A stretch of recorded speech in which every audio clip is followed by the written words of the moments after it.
Virgos are such perfectionists. Sounds familiar? Their attention to detail is actually not criticism, it's their way of perfecting the world, bringing order to chaos, making the world a little better one detail at a time. If you have ever been grateful for someone's very practical advice, you have most likely encountered a Virgo energy in action. It is actually by noticing what is wrong that makes them realize how to improve something. Because of that, a Virgo feedback can feel like criticism, even though it's not. It's just their way of giving constructive feedback. Hello and welcome back. If you're new to the channel, my name is Chada. In this series, we're diving into the different zodiac sign as a tool for self-discovery. As I mentioned in the introduction video, we are not just one sign, but we have all 12 zodiac signs inside of us in different intensities. So it's not so much about identifying which sign am I, as rather understanding how each sign shows up in our life. If you haven't watched the introduction video yet, I suggest you do. It will just give you a better understanding. The first one is a more general one that gives you an idea what this series is about and how we have all 12 zodiac signs inside of us. And the second video goes a little more into detail what a zodiac sign is made of,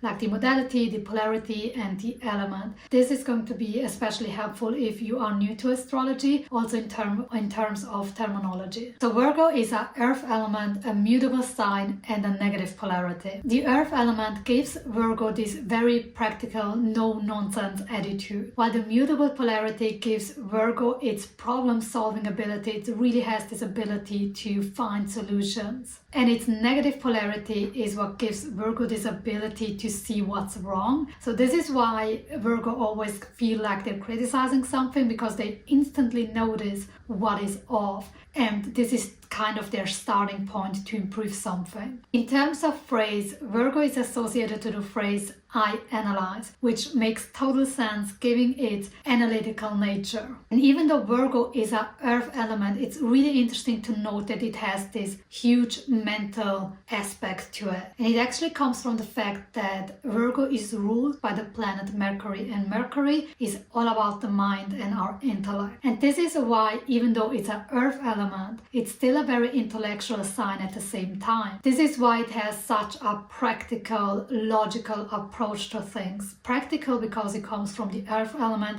Everything's gotta be practical with an earth element. And logical because it is ruled by the planet of the mind. This is also why Virgos are kind of notorious list makers, regardless if they go on vacation, if they go grocery shopping, they always have a list for everything. The other thing that makes Virgo stand out is the fact that it's the only non-air sign that has not an animal attributed to it. So all the air signs are represented by either an object or a person, and except for Sagittarius, who is the combination of an animal and a human being, Virgo is the only one that has a human being representing its sign, which is even more interesting given the fact that it's an earth sign, which is usually tied to the earth, so it makes sense that it will be an animal, highlighting again its connection to the mind. So Virgo is represented by the Virgin, and it actually comes from ancient Rome, the Vestal Virgins.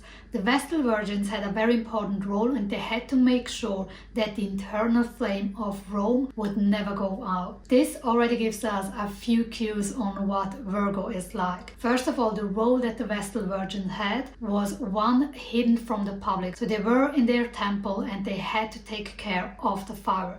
So it wasn't an activity or a task that was publicly recognized. Like, everybody respected the Vestal Virgin, but it wasn't like an heroic task or something like that. And this is why Virgos are known to be very devoted to a task, but they're also known to be very humble. Unlike Leo, who's all about look at how amazing I am, Virgo doesn't really care for that and doesn't thrive on it either. They're very humble. They just care about devoting themselves to something. And it's that devotion that gives them a love to serve. And it's not serving in terms of being submissive and feeling less than, but really enjoying that act of serving. And I'm sure you can relate to it. If we think of a relationship, for example, and you're bringing breakfast to your partner, there's also this element of serving the other person, but it doesn't come from like being less than the other person, but really wanting to serve them, really wanting to take care of them. Maybe that's another way on how we can express it. It's this desire to take care of someone. The paradox on the other side is that Virgo doesn't like to be served. And it comes from the fact that it's an earth element. So earth elements like to take care of themselves. They like to be very self-sustainable. So it kind of loves to serve, but it doesn't like to be served. As mentioned in the Gemini video, Gemini is all about gathering information. They're like a sponge taking everything in. Virgo, as I already explained, has also this mental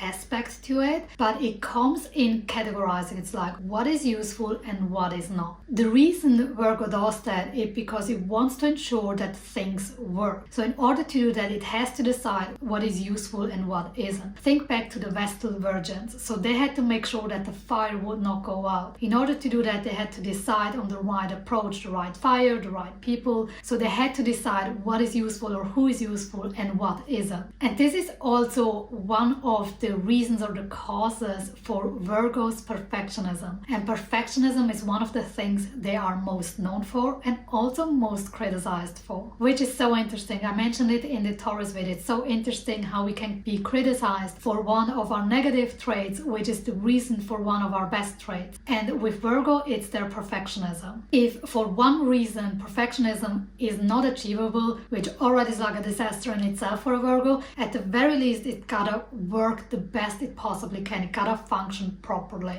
Also, one of the critics that Virgo always have to face is that like very nitpicky. And it does again come from the perfectionism, but it really comes because they see every single detail. They notice anything that is off and are able to analyze that. And what is important to know is whenever you encounter a Virgo that is very critical, be assured they're not even half as critical with you as they are with themselves, because the standards for themselves are incredibly high. They're like, oh, it's gotta be perfect. I gotta be perfect. So it doesn't just go with Virgo, but with all signs. Whatever they express outside, they also express inside, and usually even stronger with themselves. Due to the fact that it's so detail-oriented, it has the tendency of missing out on the bigger picture. We will talk about this, especially with Sagittarius, who is only about the big picture. Virgo is only about the detail and can lose himself in the details, and because of that might not really get to a finishing point because it's constantly trying to optimize every detail. It's that phrase of perfection doesn't even exist. So Virgo is kind of in a bind because it seeks that perfectionism that doesn't even exist to begin with. Because depending on where you're looking at it from, again, there can be another reason on why it's not perfect. And also what I think is important to be aware of, when Virgo criticizes, it's actually not with the intention of criticizing. So they really have that desire to optimize. However, it's because they see what's wrong, they voice what is wrong, and that can be perceived as criticism. Even though as an earth sign it's very practical, it's like this one is wrong, that one is red instead of blue, and it can come across as a criticism, but it's just a simple observation. Another challenge that Virgo faces in terms of perfectionism is the fact that it's a mutable sign. So all the mutable signs have a tendency to be commitment shy, and with Virgo, who thrives for that perfection,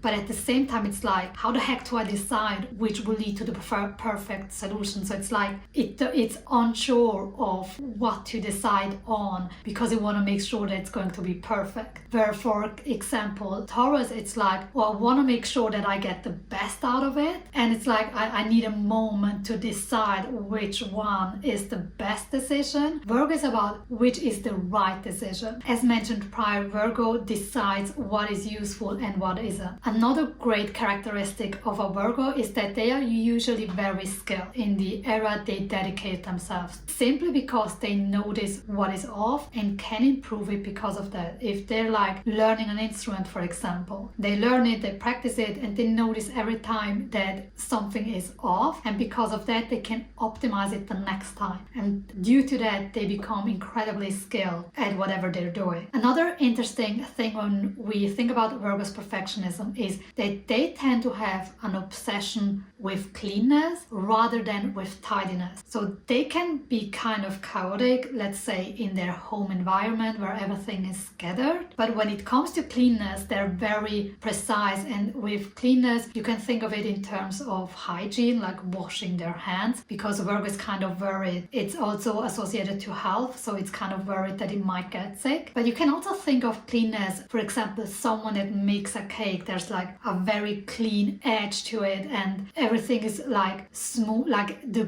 process is very clean. And they can also be the one that when they cook, it's like there's like the kitchen seems cleaner afterwards than it was before they started cooking. It's quite interesting. But there's this element of cleanness, especially in terms of hygiene. Also, as the second earth sign of the zodiac, Virgo represents that one-to-one relationship. While Taurus only cares about its own physical needs and what it wants, Virgo is about the needs of others, which is highlighted by their desire to serve, their ability to dedicate themselves to someone or something. And it's also that desire to serve that we usually find a strong Virgo in a more behind the scene work. So they are not on the stage like a Leo, they're like behind the stage, making sure that everything works smoothly. To wrap it up, Virgos are very hardworking, very reliable, they're very critical, they're very detail oriented, they're also very analytical. So they really combine those two elements of earth being very practical and air being very analytical into one being. So we've come to the point where I'm telling you to not categorize any characteristic into good or bad. For any negative trait has its benefits as much as any positive trait has its challenges. For example, being very detail oriented allows us to know when something isn't working properly and how to improve it. However, too much of it and it can actually strain our one-to-one relationship because we can become very critical of someone else. So think of any characteristics you have heard throughout the video and look at them from both perspectives. What is the benefit of that trait and what is the challenge of that trait? Like, how does it help me and how does it hinder me in life? So by now, if you've watched all the videos, you've heard it a few times, but we do have this tendency of criticizing or demonizing ourselves for our negative traits, even though they are the reason for some of our best traits. So I want you to be able to expand your mindset and your point of view and see the benefit in it, so you can use it accordingly, so you know when to use which trait in what situation, and also to understand that just because someone else doesn't approve of a certain trait, it doesn't mean that it's negative. It just means that they don't like it, and you still have to decide for yourself whether you want to keep that trait, if you want to keep that trait in certain situation, even if other people don't like it. So by doing that, by really expanding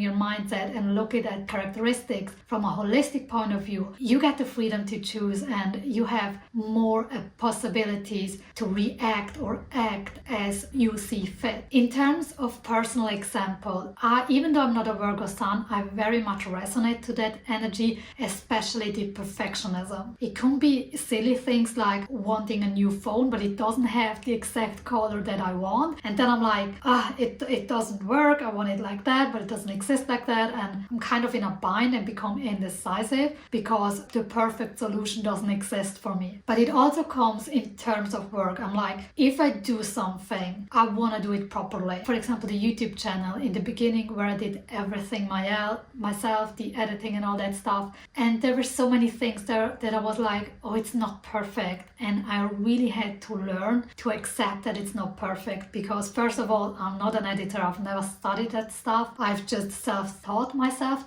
those things. And the other thing is, what is perfect to me is not going to be perfect for someone else. For myself, changing the perspective or redefining what perfect really is really helped me to counterbalance that extreme Virgo energy, where I was like, you know what, it's perfect for the resources that I had available in terms of time and skills and all that stuff, so it is perfect. So now it's time for you to reflect where the Virgo energy shows up in your life. Where do you you tend to be very humble, where others are impressed by your level of skill? Where do you get lost in detail, which can make it look like you're constantly criticizing? But also, where do you criticize yourself the most, and where do you make yourself smaller than you actually are? Is it in your communication? Is it in your relationship, in work, in your hobbies? Let me know in the comments down below, the good and the bad. I always love to see both sides. And make sure to check out the other zodiac sign videos as well, so you might discover something new about yourself. The playlist is going to be in the description box down below. Otherwise, this is it for this video. Thank you so much for watching, and I see you in the next one.